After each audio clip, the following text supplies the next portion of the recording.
No vídeo de hoje eu vou contar tudo pra vocês sobre o Sagitrop.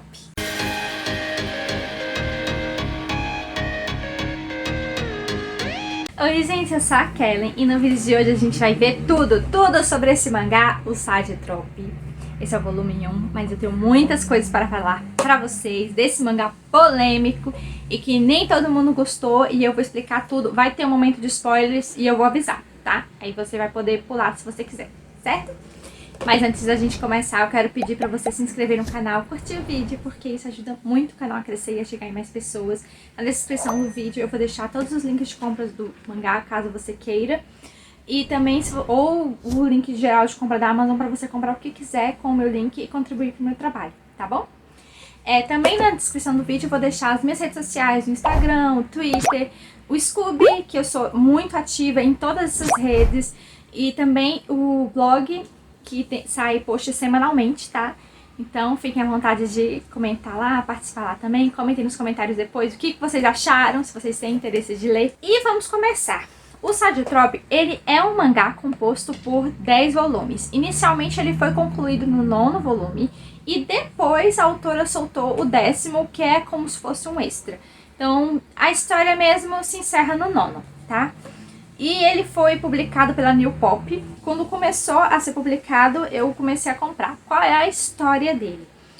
A gente tem o Daikchi, e ele tem a família dele, os pais, irmã e um avô. E aí, de repente, ele é chamado para o velório do avô. O avô faleceu. E quando ele chega lá, ele encontra uma criança de 6 anos agarrada a um bonequinho.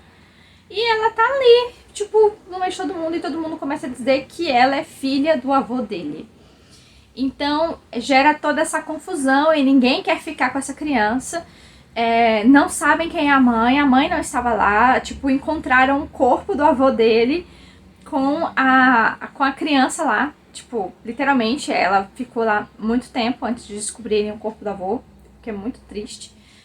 Então, assim, a família não quer se responsabilizar por ela e o Daikchi fica com dó dela. Porque ele, já que ela era filha, ou talvez adotada, seja o que for do avô dele, o avô dele estava cuidando dela. Então, ele não queria decepcionar o avô dele. Ele falou, não, eu vou tomar conta dela. E aí todo mundo ficou chocado, porque ele era um homem de 30 anos, solteiro, não tinha família, não tinha namorada, não tinha nada, e de repente pega uma criança para criar. Então este é o contexto geral da história. Agora eu vou contar pra vocês um pouquinho do que rola em cada um dos livros. Por que eu tô falando um pouquinho? Porque, gente, quando vocês abrem, tem várias ilustrações coloridas em cada um dos volumes.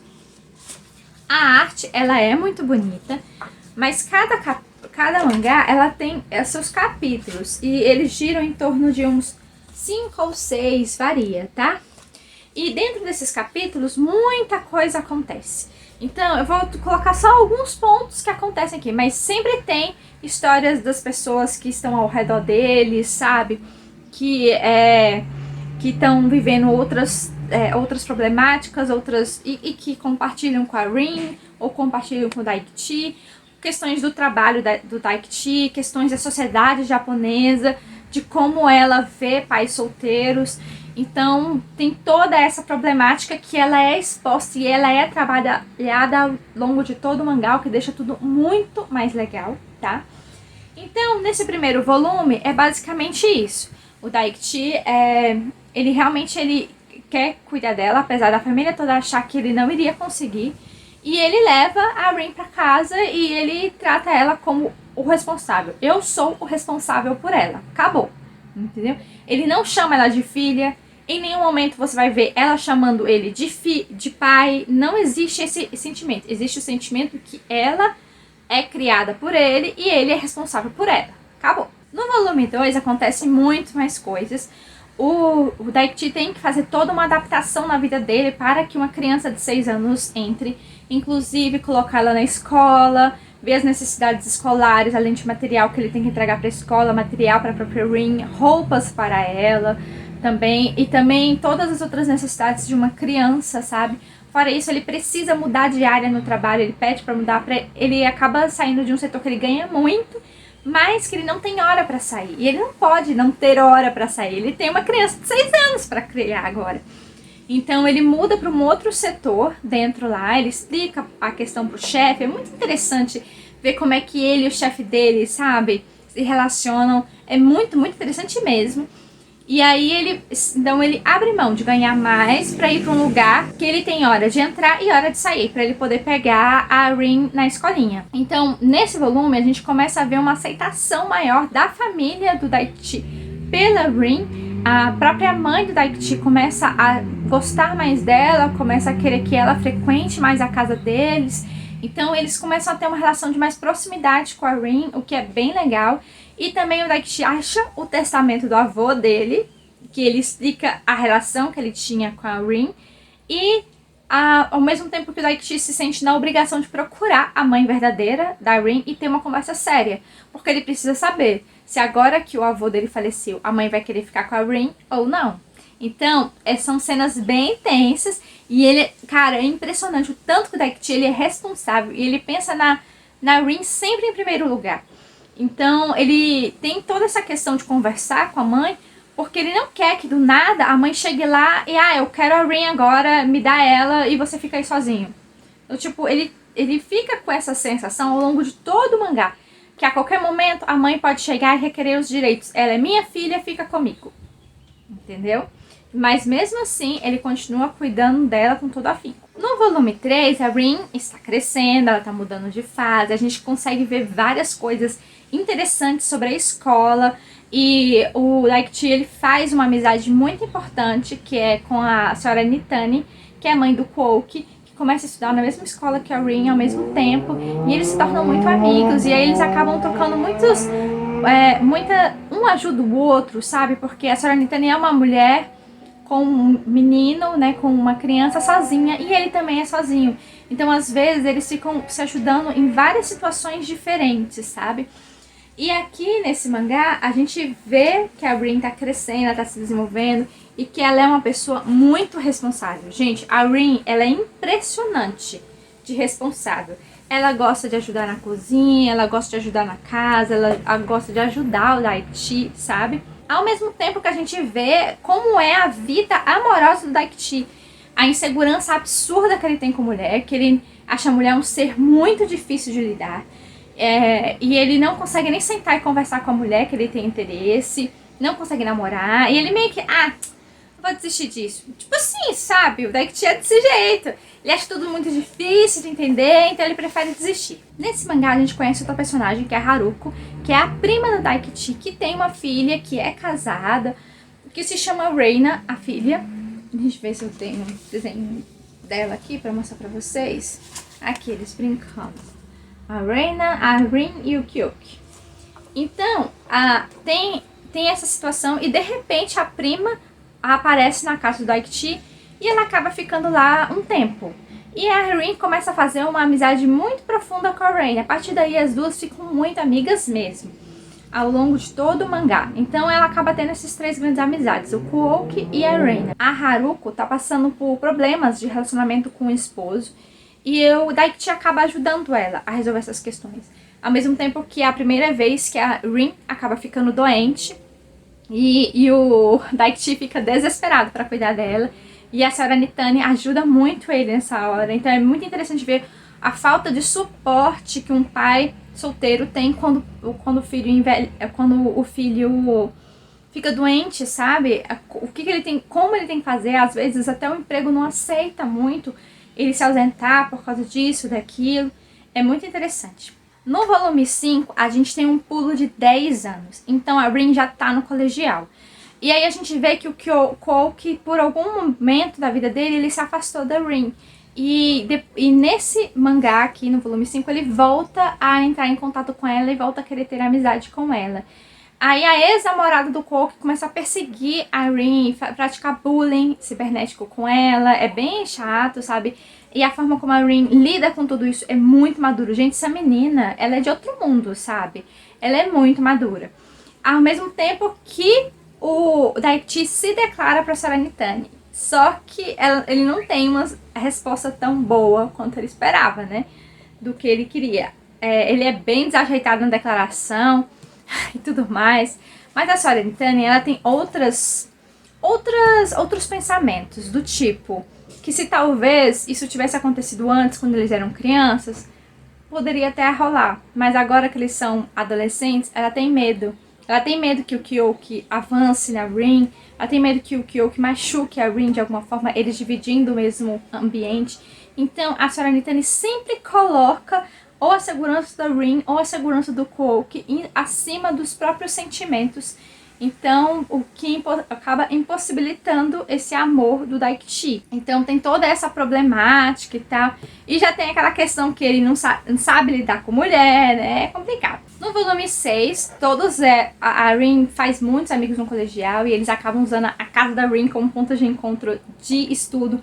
A Rin é a típica CDF que tira notas boas, que ajuda os outros, que ensina os outros quando não sabem. Inclusive a Reina estuda com ela, então ela ajuda muito a Reina também. E aí, no rolê de tudo isso que está acontecendo, o Kouka acaba se declarando pra Rin, e a Rin acaba descobrindo os seus próprios sentimentos, tanto pelo Kouka quanto por ela. Se ela alguma vez já amou, ou se ela ainda ama ele, e ela consegue se ver em relação a tudo isso. No volume 7 é muito interessante, porque a Rin começa a querer saber mais sobre a mãe dela. E ela começa a procurar formas de conseguir essas informações sem que o Daikichi saiba. Porque ela não quer entristecer ele ou preocupar ele, entendeu? E aí, ao mesmo tempo que a gente começa a ver trechos da vida da mãe dela. Então a gente acaba sabendo mais de como hoje a mãe dela tá. Se ela tá casada, com quem que ela tá, onde é que ela mora, o que ela faz. Então a gente consegue ver mais sobre a vida da mãe dela. E também o Kouki e a Rin acabam tendo que ajudar o Daikichi em longa parte desse mangá, porque ele trava as costas. E, tipo assim, ele não consegue nem se mexer. E aí eles ajudam muito o Daikichi a tomar banho, a deitar, a fazer comida pra ele. Ele tem que pedir uma licença do trabalho porque ele tá com as costas travadas.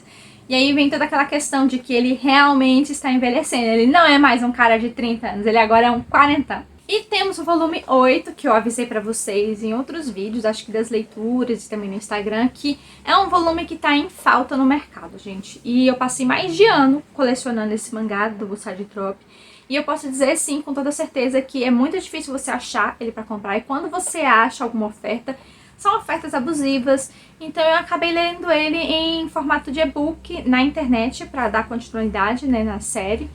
Quando eles republicarem essa série, eu vou lá e compro o volume 8. Mas o volume 8 é um ponto de virada na história. É onde a Rin conhece realmente os seus próprios sentimentos. E ela descobre de quem que ela gosta. Se é de um carinha lá do colegial que tá dando em cima dela, ou se é do Kouki, ou se é de outra pessoa. Ela realmente descobre de quem ela ama e com quem que ela quer ficar na vida dela. E não é só isso, ela descobre também o que ela quer fazer profissionalmente, o que é muito bacana, gente, muito bacana mesmo. A forma como ela descobre e a forma como ela tem certeza de que ela quer aquilo pro resto da vida. No volume 9, o grande segredo da Rin é revelado.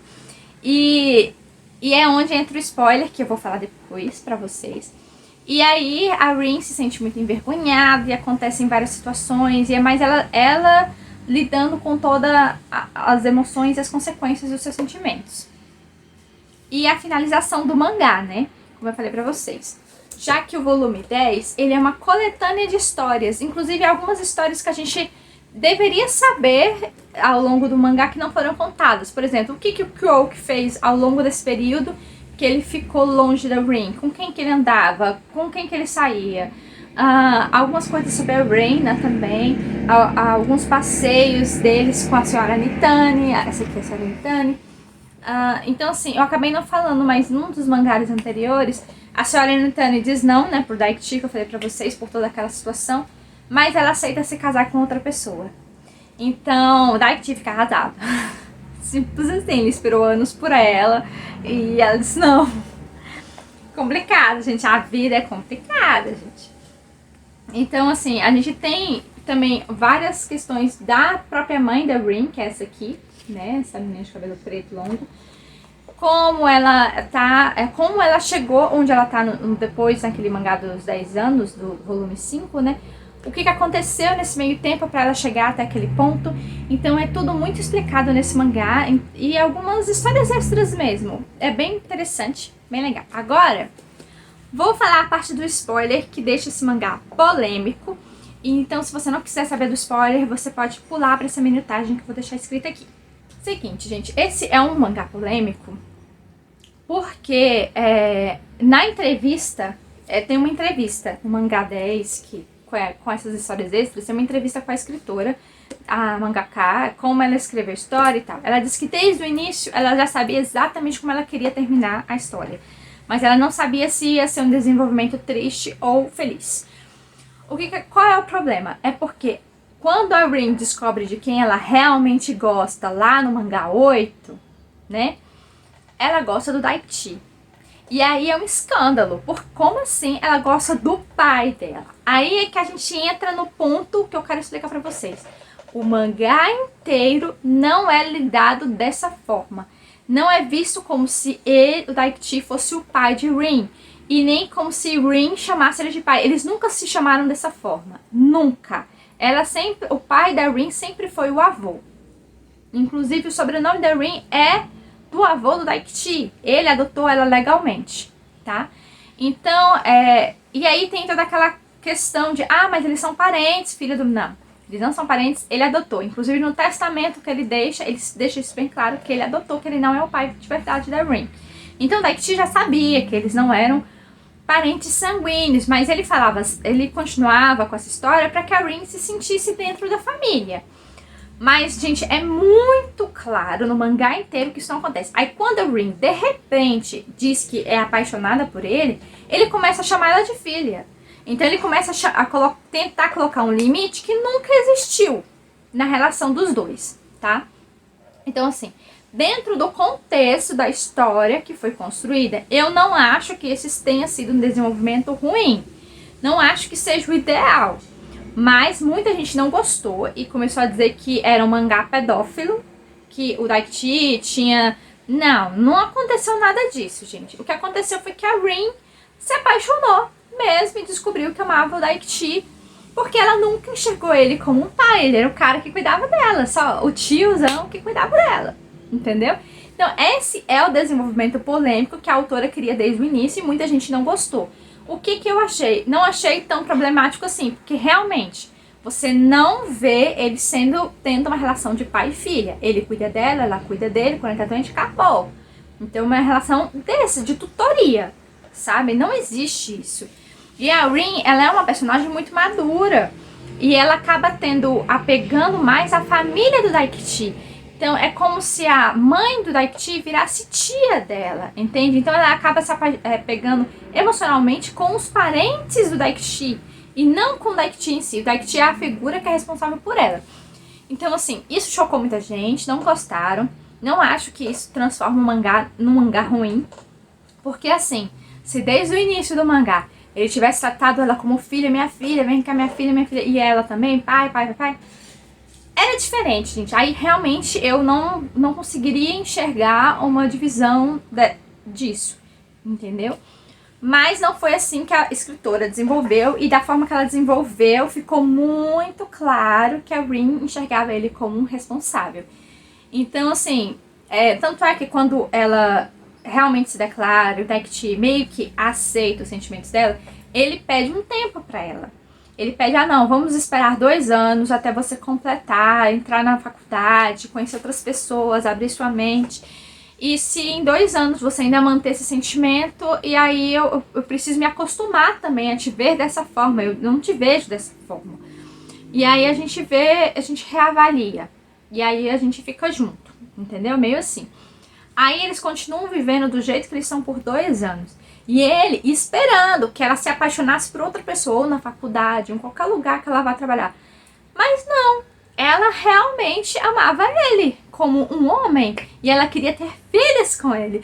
Gente, é muito louco. Sim. Mas eu não posso condenar o mangá por isso, sabe? Porque realmente a construção do mangá foi bem feita para esse momento. Para que você não ficasse com raiva do Daichi e não achasse que ele estava beneficiando dela ou ela se beneficiando dele. Tanto é que a reação da mãe dela, quando ela acaba contando que ela gosta dele, é totalmente, assim, normal, sabe?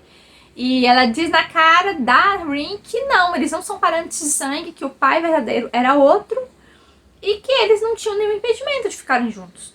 A questão mais é a sociedade que os envolve de aceitar esse relacionamento que mudou, né? Aí tem até um momento que a Rin fala assim: ah, gente, se a gente casar, eu acho que vai ser mais fácil, sabe? Para as outras pessoas aceitarem do que simplesmente a gente viver na mesma casa, namorando ou noivando. E sim, diante da sociedade, sim. Né? Mas enfim, não fica claro como as outras pessoas receberam essa notícia, porque não é mostrado, tá, gente? Acaba aí. O mangá acaba aí. Então, assim, o único que recebe a notícia, que fica chocado, é o Quoke. Então, ele é o único que faz de tudo para que o Daikchi saiba do que realmente a Rin sente, para que ela não se anule, porque ela não queria nem contar pro Daikchi. Ela iria guardar para ela e se anular e viver eternamente na casa dele como se fosse uma filha lá e acabou. Porque ela tinha medo de afastar o Daikchi. Então o Quoke é o único que luta pela felicidade da Rin. E eu achei isso muito bonitinho, gente. Fiquei até emocionada, sabe? Porque ele era apaixonado por ela. E tipo, ele abriu mão pra que ela seja feliz. Eu achei tão bonitinho. Então assim, não acho que seja um mangá fantasioso. Eu acho que dentro da situação que eles viviam, sim, isso era perfeitamente normal de acontecer. E que o Daikchi, depois que soube, tomou todas as providências para que ela tivesse mais visão, para que ela conhecesse mais coisas, antes dela realmente se prender a ele. Então eu achei que ele foi muito prudente até o final, tá bom? Agora, se ele realmente amava a Rin desse jeito, ou passou a amar ela desse jeito, aí não fica claro, né? Só isso. Então acabou o momento do spoiler, gente. É isso, então eu gostei. Ser o Lotus pro história, gente, a parte da sociedade japonesa que é retratada nesse mangá é incrível. Incrível, porque você vê o tanto da falta de suporte que eles recebem. Não tem suporte de lugar nenhum. E os empregos, os empregadores, eles não querem saber se você tá bem, se você não tá bem. Eles querem que você trabalhe, produza e tal. Não interessa se você tem uma criança em casa para cuidar ou não. Então, assim, é muito, muito interessante como a escola, desde a creche, o colegial, tudo funciona e como os pais têm que ser participativos na vida dos filhos, desde criança, né? A escola puxa muito isso, a escola exige muito isso lá. Eu acho muito interessante, eu gostei bastante. Comentem nos comentários se vocês já leram esse mangá, se vocês têm vontade de ler, tá? Tchau, até o próximo vídeo.